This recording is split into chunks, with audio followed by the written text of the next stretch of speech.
disse-lhe: deixa primeiro sair saciar os filhos, porque não convém tomar o pão dos filhos e lançá-lo aos cachorrinhos. Ela, porém, respondeu e disse: sim, Senhor, mas também os cachorrinhos comem debaixo da mesa as migalhas dos filhos. Então ele disse-lhe: por essa palavra, vai, e o demônio já saiu da tua filha. E indo ela para sua casa, achou a sua filha deitada sobre a cama, pois o demônio já tinha saído. Pode ser sentar em nome de Jesus?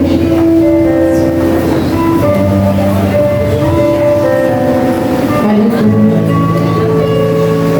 Jesus fala com os seus discípulos muito por parábolas. Ele gosta de fazer com que nós pensemos, nós nos confrontemos diante do que é dito por ele. Seria muito mais fácil se ela pedisse e ele desse. Só que ele confronta essa mulher. Não, primeiro os meus. Que estudou, eu estava aqui, irmãos. Vocês estavam orando, eu estava aqui dando um Google rapidinho, pesquisando. E a história vai dizer que essa mulher, ela não poderia receber do Senhor Jesus, porque ela era considerada impura. Ela não tinha parte com o povo de Israel. Ela não tinha aliança com o povo de Deus. Só que Jesus mostra que, independente dele ter uma aliança com você ou não, mediante a fé, ele faz. Não importa se você entrou nessa porta e você é um presbítero.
Levanta-se uma mulher, levanta-se um jovem, levanta-se um adolescente, porque você negligencia aquilo que o céu quer que você faça.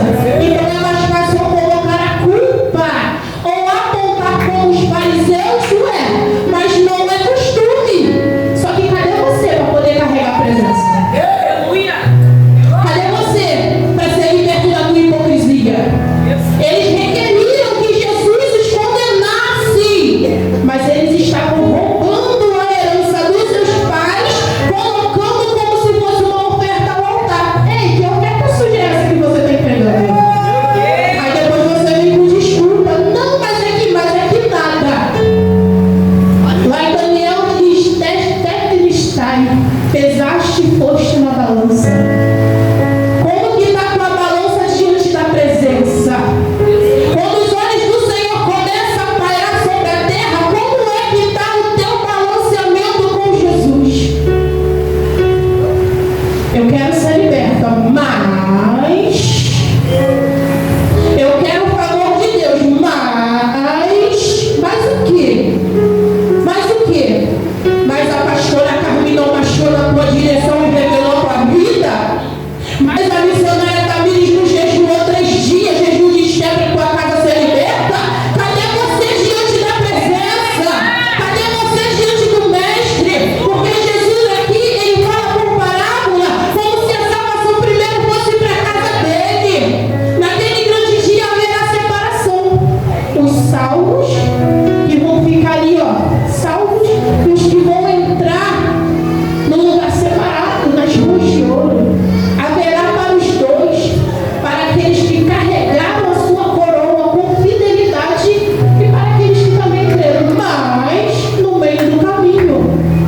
E ele testa aquela mulher, primeiro os meus, mas a graça e o posicionamento do teu clamor. Ei, eu não quebro princípios, mas ele quebrou o protocolo. Por causa da intercessão, por causa do posicionamento, por causa da intenção do coração. O texto diz que Jesus fala assim com ele, Marcos 7, que diz assim: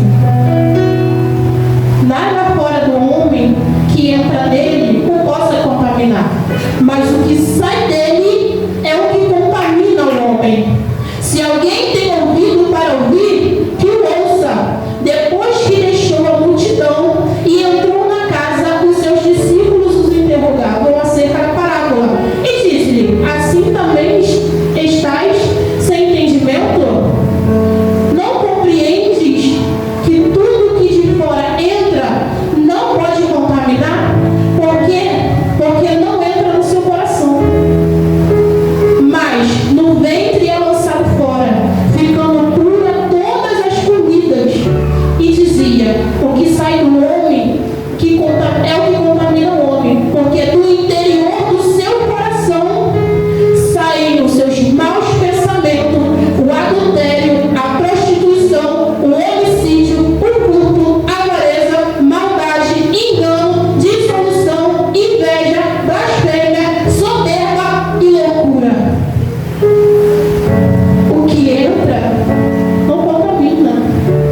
algo.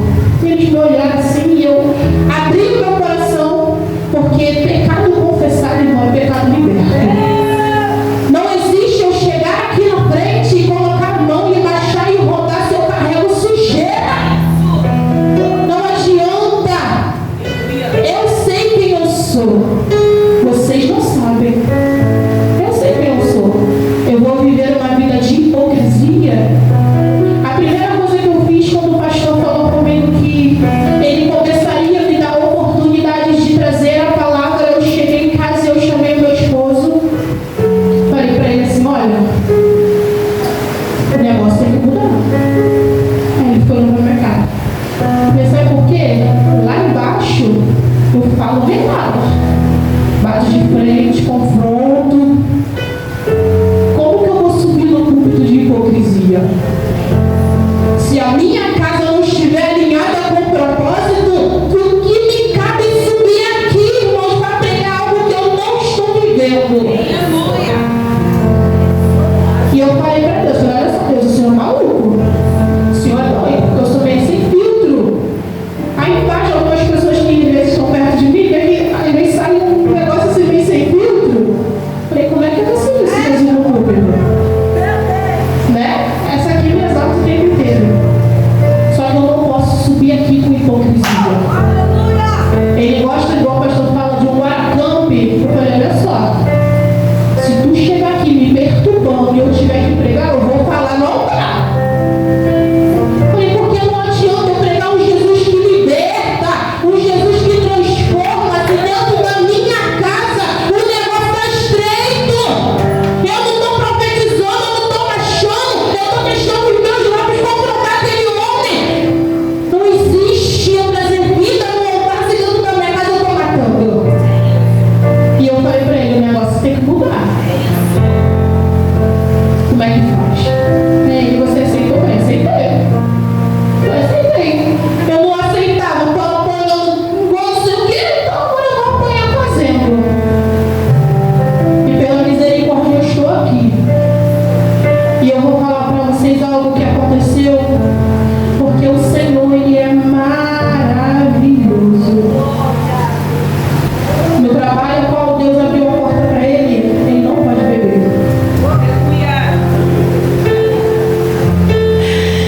Não pode, todo dia tem bafômetro. E ele bebia todos os dias. Já que o Márcio conheceu, a pastora Carla conhece. Todos os dias o meu esposo bebia. Ele chegava do trabalho, já parava no bar, entrava meia-noite, 1h. Quando o Satanás entrava, que achava para entrar 4h, só tomava banho e voltava para o trabalho de novo. E ele estava bem quietinho dentro de casa. Falei, pô, tá sem dinheiro, né? Começa a trabalhar agora, deve estar cheio de dinheiro, dá para pagar. Mas fiquei em casa para vencer. Aí teve um jogo do Flamengo que eu vim para a igreja. Eu, tu não vai sair não, hein? Eu não, vou ficar em casa. Vai ficar duro. Ele, não posso beber. Eu, tá doente? Doente? Ele não. Aí foi onde ele falou, porque ele não tinha me contado. Ele não bateu lei seca. Todos os dias eu tenho que fazer bafômetro. Eu só posso beber no sábado até 5h da tarde. Eu não sabia se eu dava glória, se eu dava aleluia, se eu sorria, se eu chamava de doido. Até compartilhei com as meninas. Eu fiquei olhando pra cara dele, pensando que eu ia falar, pô, eu sou meio sem filtro. Mas quando tu for na entrevista, tu sabia disso? Ele sabia. E tu aceitou? Eu aceitei. Aí eu vou dar glória. Falei, Jesus, o que está acontecendo? E quando passou um tempo, ele falou para mim assim, esse emprego é culpa tua. Eu falei, minha culpa? Você acha que a tua oração não está fazendo efeito? Mas tá. Ora por mim, que nem sábado mais eu vou beber. Irmãos, a lágrima veio aqui no cantinho do olho. E eu conheci. Não. Falei, não vou orar não. Falei, ora você. Não é você que quer ser liberto? Ora você. Ele, não.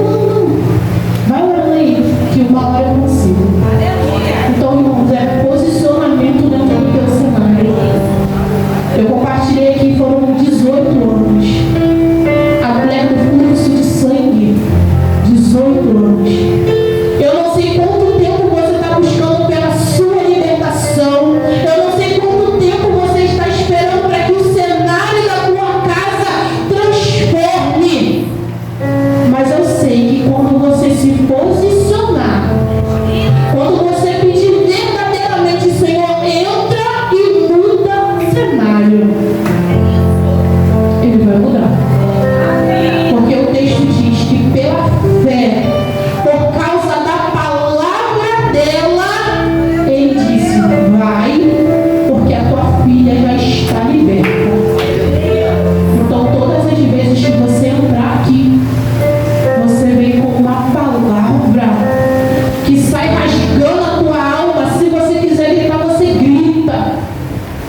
Jesus, filho de Davi, tenha misericórdia de mim. Você não vai ser julgado, porque todos nós estamos aqui querendo uma libertação dentro da nossa vida.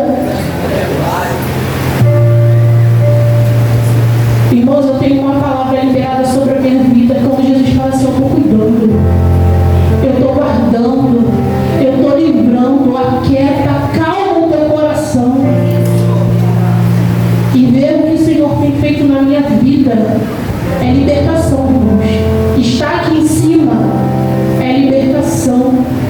Eu quase renunciei ao meu ministério, eu quase abri mão do meu ministério, eu quase deixei de tanta coisa, porque a gente quer que seja ontem, a gente quer que seja já. A nossa alma nos aflige, nos constrange, o nosso cérebro fica perturbado, mas quando a gente entende que é tão simples, é esvaziar-se de si mesmo, esvaziar-se de si mesmo e falar, Senhor, é só em uma palavra, Jesus. Eu sei que o Senhor pode fazer. Libera essa palavra, libera a sentença, Senhor. Não está maravilhoso, não está 100% ainda, mas eu creio que mais uma vez eu vou compartilhar com os irmãos o que o Senhor está fazendo na minha casa. Eu creio que eu vou viver, como a pastora Carmen diz, a totalidade da promessa. Lá fora eu enfrento fariseus. Você vai de novo na sua igreja, tem culto todo dia. Aqui o meu filho está no cárcere. O homem diz que é 11 anos. Só que se Jesus quiser dar uma palavra agora, amanhã ele estará contigo. Ele fará, irmãos.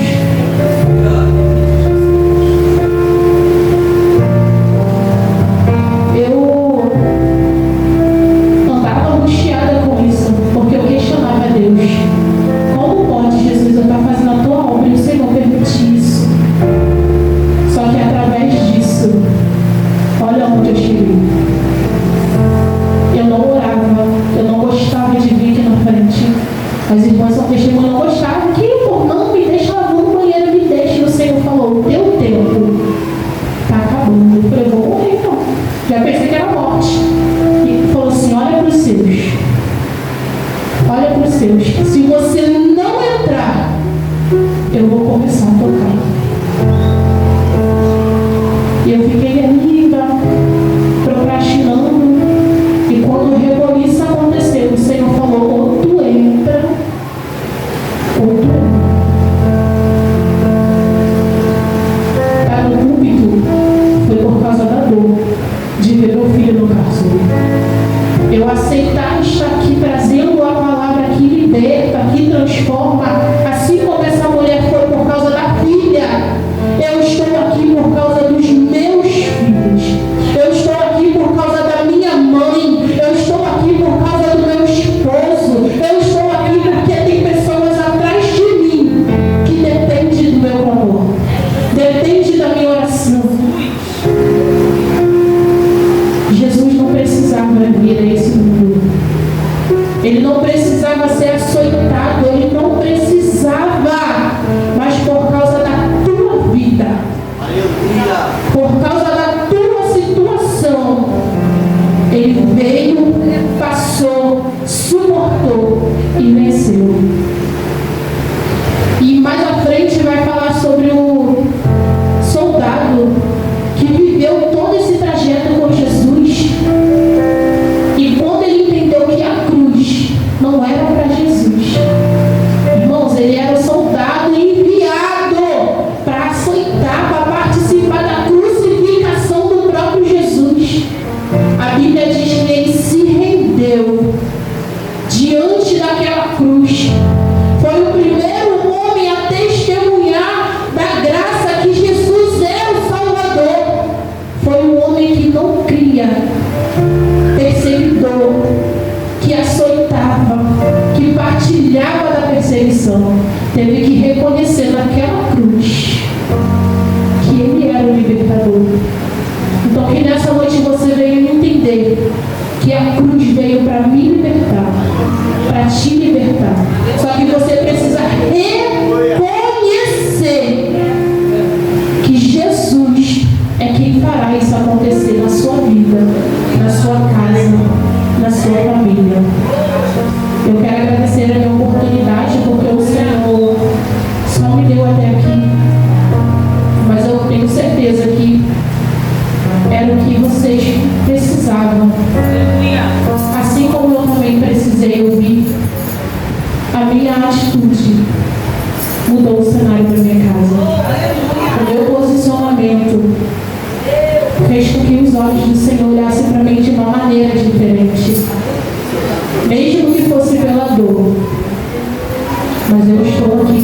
misericórdia do Senhor.